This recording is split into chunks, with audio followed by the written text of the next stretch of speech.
Hello there and welcome! In this video I got 10 tips and tricks for you concerning basic ideas of base design in Satisfactory.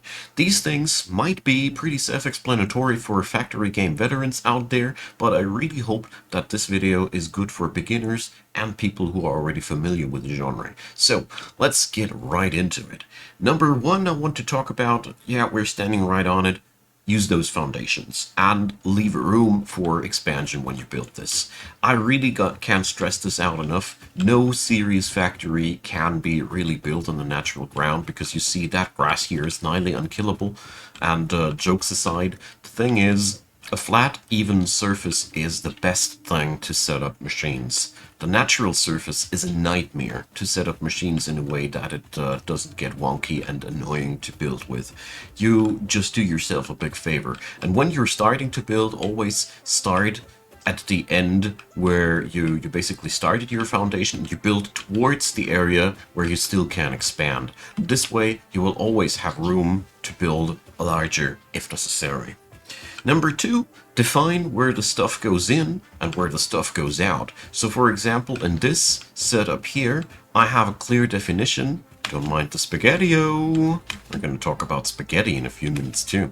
So here I have those iron miners on the backbone and they produce towards the space elevator. It's a very simple thing, but having all your raw materials flow into your production platform of whatever sort at the same spot has the following advantages. First up, you have everything organized on one spot and you don't have to look for it. The second thing is, smelters all have a similar footprint, and even though I have set up here total chaos as you can see, it still serves the purpose that we have an easy time in stringing up the things that belong together and organize them there. You can do it as much tidier and neater than me or as chaotic as me. It doesn't matter as long as you define where goes the raw material in and where is the direction for the finished product to go towards to. This is really extremely important because if you don't follow these basic rules of input and output, you will have a cluttery mess which is almost nigh impossible to manage. Number three, leave room for logistical elements. So in this setup here, for example, I have left this green valley right next to me here open for trucks, trains, and whatever might come. The thing is, your production facilities will never have enough mineral deposits in their vicinity to be serving themselves from this. Doesn't work, will never work. So what you'll need is an area where you can deposit materials from outside sources and leave yourself some room for this before you start building, and you'll be grateful for that later because it really sucks when you notice that you've spread yourself all over the board and then you notice you need a train station. It is always possible to rebuild and refactor, but yeah. You get the idea, I guess. Number four, effectiveness first, looks second. When it comes down to this game, you can't build nightmares like these. I mean, this is really one hell of an ugly looking factory. This was me before I discovered that the building of builds has a straight mode. So if in case you are unknowing too, so when you're holding down R, this is the default mode. This is the straight mode. If you use straight mode, the builds will try to go tidy instead of this nightmare. But this is not the point here of this tip. The point here is that this game is very grateful, or generous is the word, when it comes down to clipping errors. As you see here, we have really wild things going on, but let me tell you what. This thing works at pretty much maximum capacity for what it does because I went for ratios, not for looks. So you can build really ugly looking stuff as long as the maths behind it are good. Your belts and your distributors are well woven. It doesn't matter if it looks like it's really not good. As long as it works, it's good. But about tidiness, I will lose a few words too. But especially in the beginning of the game, when you're not too familiar with the building stuff, it really helps out to just go crazy and build something like this. Function first. You can tidy up always later, no problems. So number five, while we're talking about it, these things here are excellent for small batches. Mass production, on the other hand, loves tidy builds. So when you want to start building, for example, iron plates and steel in a larger scale, where you just want to have these 3 deposits basically focused on one material, for example. You want to focus it all into reinforced plates or whatnot. This is the moment where you want to tidy up and remove the spaghettio and try to get it into a form where you can just afterwards copy paste it via blueprint, so you can set it up line after line after line after line. This is when tidiness matters. But before you go mass production, you don't need to worry about that. But like I said, once you want to mass produce these as blueprints, this is when you should start setting up a tidy factory. Number 6, plan also in that you have a vertical axis at your disposal. In this game, eventually, we will draw up walls next to these platforms and build up to the sky. So whatever you do, when you start like feeling like I am running out of space, always take into account that you can unlock tools to make a multi-story factory building. This is really important, as it's really damn powerful later down the road, and I just want to put that into your mind to have it on your horizon, because I really think when you're just starting out with the game, you might overlook it quite easily. Number 7, I want to talk about buffer elements, their pros and cons. In case you're not familiar with the term, you're buffering something when you're putting the product in a box instead of piping it directly somewhere. So, for example, I have here pure storages of cable. This is not a buffer though, and wire. And if I would be now start linking this one into a factory for a cable, for example, while keeping this container, that'd be a buffer. So what's the drawbacks and the pros of that?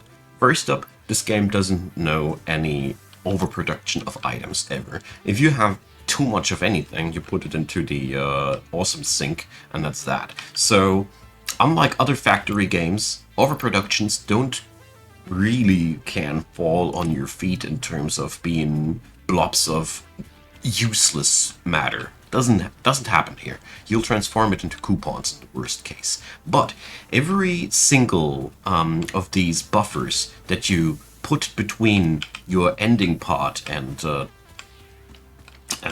your starting point, well, they'll make your machines work much longer. Because eventually, when all the storages are full, the machine will switch off and use less energy. In a nutshell, that means when you buffer a lot, your machines will run 24/7 because they're trying to fill up large boxes, which can be, though, very handy for the awesome sink and also for construction materials. So my personal verdict on this matter is buffering in this game is absolutely worth it, as you can use it for your milestone unlocks and many other things. Don't be afraid to put your overproductions in a container if you have any. It's really worth it in my personal experiences. So number 8.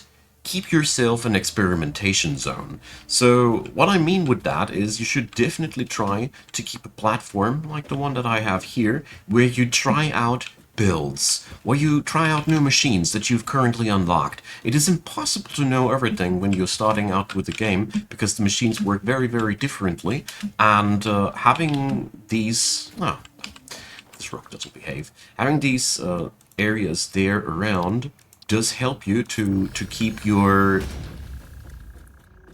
ideas fresh. Here, for example, this experimentation zone, I use it even for practical purposes, as I am here producing some advanced materials for my progression, namely the rotors and other parts I need for the construction of the current milestones, coal plants, steel factories, and whatnot. Areas like these allow you to go for a clean build instead of the mess that I have down there, because you've already tried around how these elements play nicely together, and on a larger scale, it'll surely help you to get a clear grip on that. So a small experimentation platform like this is really worth a lot, in my humble opinion. So, number 9. When you're planning your factory, keep in mind that you will need a production zone for the space lift's needs, and one for your own expansionistic needs. So here in this scenario, here's my hub, and I have two impure iron deposits and a copper deposit and a limestone deposit into this direction, which I have totally haphazardly woven together to provide me basic materials. As you see here, belt crimes all over the board, but it doesn't matter because it provides me with my expansionistic materials that I require, while all the other somewhat tidier production zones down there are providing, at the current point, the smart plates. What I'm trying to get down to is you won't be able to get both of these elements unified in one project, because the space elevator's hunger is growing, and you will always need to bring in more and more complex things, and having a side factory just for expansion's sake is so useful in so many aspects that I really want to recommend this quite wholeheartedly. So, number 10 as the last thing, you will need to rebuild a lot, so don't sweat it when your build sucks at the beginning and it just gets the job done. Just like the stuff that I've had a hard time including into this video, in all honesty. This stuff, it might look like it's terrible, but it works out, progresses you, and you will learn something out of these projects. You will learn how to do things better, you will see what worked out well, and yeah, it is impossible to have the perfect approach to all of the problems in this game, and you shouldn't feel like you need to. Learning can be a lot of fun if you allow yourself to make mistakes, at least in my personal opinion. So, that's that. That's my basic beginner's tips for base design. I'm obviously working on more complex and deeper videos too, but I hope this one helped you out already while I'm preparing the good stuff. So, drop me in the comment section below what you would recommend beginners and other people new to the factory genre in this topic, because I think this is something where you can have much more than just 10 ideas about. And obviously leave a like or even subscribe if you enjoyed the video, and feel free to check out the description box's links. Feel free to support Icon Gaming if you feel like my work is worth a dime to you. It would really mean a lot to me. Many thanks to all of the supporters out there, and many thanks especially to you right here, right now, watching this video up until the very end. I deeply appreciate having you around this long. So, see you all next time, and happy factory building, you all.